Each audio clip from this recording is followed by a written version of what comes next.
You said on the Bengals Beat podcast, you never really know how free agency is going to shake out. Is it, turning out the way you envisioned? I think that we've done well for ourselves, the way that's all played out. And free agency is a long week. It's a long 2 weeks. Um, but I'm really encouraged by the guys that we've added to the mix. They're exactly the pieces that we had in mind adding, and really targeted these guys, and for them to all work out has been really exciting for our staff and organization. You wanted to prioritize up front on both sides of the ball. Do you feel as though you have done that now? Yeah, we just signed Riley Reef, 20 minutes ago, 30 minutes ago. Really excited about him, the veteran leadership he brings and presence, and just the ability. He's had a lot of really good years in this league, and we're excited to add Riley. And then up front in defense, Trey Hendrickson and Larry Ogunjobi are really two guys. Trey, I've played against Trey, a couple years ago, and have a ton of respect for his game, and know those who've been around him in college and the NFL. And Larry, just having competed against him, he's been a pain for us, and he's a tremendous player. And so to add those three guys up front on both sides of the ball has been really positive for us. Zach, just a couple of housekeeping things here. We haven't seen a length on a Riley's deal. Do you know how long that contract is going to be? I won't get into that yet. That I'll get that information soon, but we're just excited to add him to the mix. And also, we've seen reports that Bobby and Ryan are expected to be released by the end of the day. Do you know if that's correct? That is true. And Geno Atkins would be another one you can add. I just spoke to Geno a little bit ago, and we informed him. So, again, appreciate all three of those guys. Geno has been here a really long time, and he's a Hall of Fame player and has meant a ton to this organization. Myself being here just for 2 years, and how he embraced us and what he's given us. He's had a tremendous career, and he's going to continue to play and continue on with that career. And then with Ryan and Bobby, obviously, they've done some really good things for us over the last 2 years since I've been here, and wish them the best of luck as well. Coach, this team has really taken on a nice new personality. I know it's something you envisioned, the type of players, leadership. At this point, are you truly pleased that now this is really starting to look like the team I envisioned? Yes, we're all really fired up for how this has turned out these last 5 days, particularly. Just talking to these DBs last night was a lot of fun. Getting to know them, Mike Hilton and Cheeto Bay Awuzie, played against them, competed against them, always had a lot of respect. Glad we don't have to block Mike Hilton coming off the edge anymore. He's one of us now. And Cheeto, has had a tremendous career there in Dallas over the last 4 years. So really excited to add them to the mix. It makes for a really solid secondary for us. So that's been a lot of fun, spending time with these guys, getting to know them better. We really are pleased with the direction that we're headed with our roster. Now, how long did it take you to get Cheeto's name down? Because you said that very fluidly. Yeah, it takes some work, but Cheeto's been great. He's got a great personality. He's been fun to talk to, and I'm excited to add him to the mix. Thank you.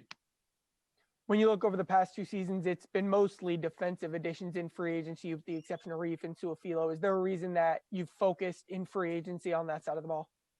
Yeah, we need some help over there. And getting Trey Waynes back is really an addition to this free agency class in my mind. And even DJ Reader in a lot of ways. He played 4 or 5 games last year, and then we lost him for the year. So those were 2 big free agency pieces on top of Von Bell that we added last year.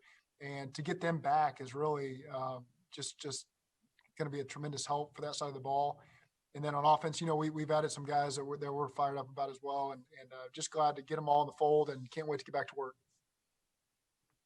Does the addition of Riley Reef give you more flexibility with the 5th pick in the draft? That's one way to look at it. We're just excited to add quality players up front that make us better, and Riley certainly does that. So we're excited to add him to the mix. The draft is still 30 days away, so we got a lot of work to do and decisions to be made there. But I think anytime you can upgrade a unit on your team, you got to do it, and we did that with Riley today. With guys like Ogunjobi and Hilton, do we make too much of knowing the division, or is there some validity to that? It's not a negative, that's for sure. I think it's somewhere in between. Probably it's important for them to know what they're going up against, because this is the strongest division in the NFL. And those who have coached in it and played in it and watched it on a regular basis understand that. So, it can probably be made too much of, but it is good for those guys to have an understanding, and there's no negative there. Mike said guys are always in guys' ears saying, don't go within the division. Don't sign a free agency within the division you played in. Is that a harder sell? Do you notice that when you're going after those kind of guys? I think that they felt like it was a really good fit. So I can't say that I noticed that. I think that Mike and Larry, particularly being in the division, felt like it was a really good fit here. I like to believe that they've seen what's been going on here the last 2 years, despite the lack of wins. I think that they've really seen that this thing is capable of taking off and being something really special. And especially with a lot of the talent that we have on this team, when healthy, we feel like we got a lot of really strong players and can make a good push. Thanks. Zach, what was the vibe at dinner last night? Obviously, I mean, it sounds like it basically was like an official visit when you're bringing in a bunch of guys on a recruiting class. What was the vibe and kind of what were you pitching at them? And did you kind of get up and say anything to everybody and say, hey, kind of this is what I'm trying to build here and this is what I want to do in year 3? Yeah, there were some commits and some guys that were on the fence, and it was exactly like going back to A&M or Cincinnati and having those official visits. So it was a good time. The one thing that struck you was it's a bunch of selfless guys who just want the team and the units to be great and less concerned about themselves, more concerned about being a part of something bigger than themselves and helping those around them. And, just talking to Trey Hendrickson, he's as excited about Hilton and Cheeto signing deals as he is and playing next to Hubbard and DJ and Larry and all these guys. So just a really fun group to be around. The vibe's tremendous. They're everything that we want to be about, and just really glad that we've been able to make it work out for all these guys. Coach, on your board, I would say energy and enthusiasm had to be up there because all the guys we've talked to today are full of energy and enthusiasm. They bring some juice. They love ball. They love being a part of something special. That's something you see from all of these guys. And just, the interaction at dinner last night, we were not all at the same table. We had a big crew and guys going back and forth that really didn't even know each other, but just having some pretty easy conversations, easy, natural, because they all speak the same language. They're all in the same vibe and they all want the same things and wanted everybody to be a part of it. And so I'm glad it's worked out. Thanks. Personnel wise, what's next? And are there any areas you'd still like to address?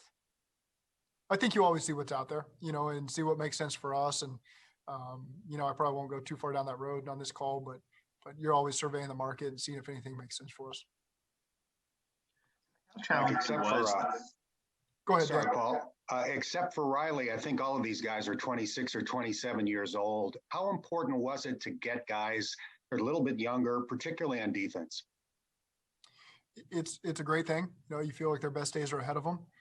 At the same time, guys like Riley, when you add some veterans, they've been around the block and they can really help continue to develop some guys and really bring a great addition to our entire team, not just the offensive line, not just the offense, but the entire team. So there's a good mix of both there, and there's positives on both sides of it. Zach, how challenging was the offensive line market this year? I mean, we saw a lot of really big numbers at some of the few guys that were out there. I mean, for you guys going through that, how tough was it to wade through that this year? I think we did a really good job being patient. There were some really high-end players that you'd love to add to the fold, and we got one in Riley Reef. And so just being patient throughout the process. We had several needs we wanted to address. I think we were patient and got what we wanted. If you would ask us last week how we'd hope this turned out, it would look like it does today. And so it doesn't matter how you got there, we got there, and we're really happy with the guys we've added. How did you handle staying patient this week? I like to think that we've all done a really good job. The communication has been tremendous. Upstairs, Duke Tobin, Steve Radicevich, those guys have worked their tails off to really put us in a great position to where we have all the information and talking through the agents and Katie and Troy and Paul and Elizabeth and everybody's been involved. And so it's been a really fun process to be a part of, especially when you see how it's turned out for us. Just hats off to everybody doing their part, great communication, and we all like the result. With Riley in the fold now, do you feel like you have your starting tackles in Jonah and Riley for 2021? Yes. Riley playing right tackle and Jonah playing left tackle. Again, the thing that you love about those two guys is they're extremely flexible. They would do whatever you ask them to do. play guard, play center, play right tackle, play left tackle. They just want to help the team win. And so it puts, when you got guys like that, it puts you in a tremendous position to be flexible throughout the process. But both those guys are going to have great futures for us at those positions. Coach, a lot of the guys we spoke to today, to a man, talked about the impact of Joe Burrow in their decision, and just knowing that he's that guy, he's capable, and they say he just has an aura about him. Did you see that last night when they were conversing? Just some of the guys kind of being in awe of him, or just having that emotional look that, man, this dude is the real deal. I see it every day I've ever been around him. So it's probably. It's nothing new for me to be around him last night, but he certainly has a tremendous impact. When you got a quarterback that you believe in, everybody in the organization, everybody in the city believes in the guy. He believes in himself, and so that is very clear to those that are considering the Bengals and want to be a part of this. He's certainly a great draw because we know with him, we can do a lot of special things here. Thanks.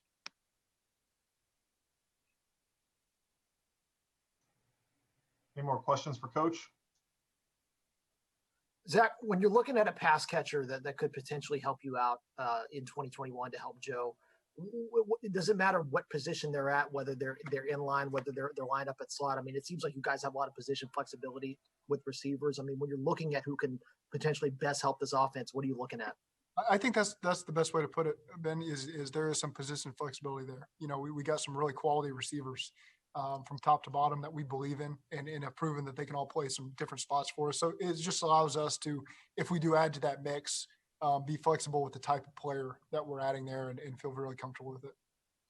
And also, I think we need an obligatory Joe Burrow update here. You said you hadn't seen him running the last time we talked. Do you know yet? Has he started running above ground yet and started throwing?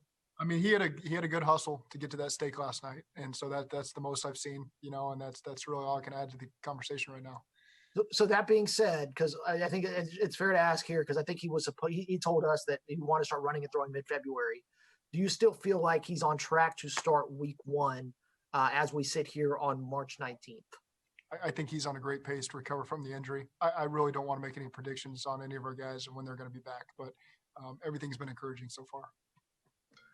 Hey, Coach, the way the wide receiver position has evolved in college football the last 5 years or so, is it easier to get a rookie up and running than it was maybe even 5 years ago, just because of the way the offenses are in the college? Well, I think that's a good question. I really don't have that answer. It's I'm sure we've had guys in the past that came in and played, some guys that weren't ready 10 years ago.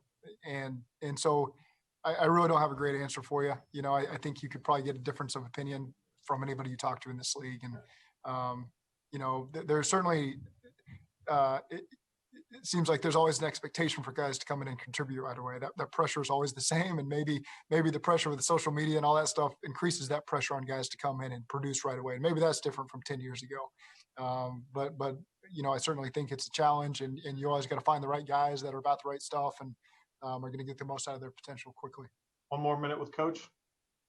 Zac, how cool is it to see your guys recruit potential free agent signings? Fun.